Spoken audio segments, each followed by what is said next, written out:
In the previous video, we showed you how to use the Ximilar image recognition service to create a simple categorization task, upload the training data, and train the model.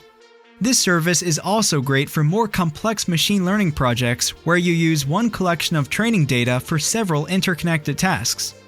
Let's say we want to recognize several features of real estate photos, starting with if the photo is of the interior or the exterior. If it's an interior photo, we want to recognize if the rooms are furnished or not, and if they have several other features like a balcony, a fireplace, or stairs, and finally, the type of room it is. For exterior photos, we want to recognize the type of estate, different house features like a pool or a garage, and the number of floors the house has. One benefit of this system is that a single collection of training images can be used for multiple recognition tasks.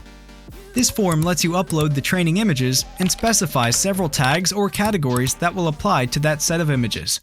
You can also edit this information for any uploaded photo later. This field is used for searching through your collection of images. Just start typing and choose from the matching tags and categories. For instance, here is a list of all the photos of dining rooms with fireplaces. By clicking the label, you reverse its meaning and change the results to dining rooms without fireplaces. This switch allows you to display all images that contain either of these labels. The advanced options allow you to filter by upload date or display images with no labels and, for instance, remove them like this. Once your filter is defined, you can modify the labels of all the images in this batch. For our example, we use this feature to ensure that all 3 rooms are labeled inside.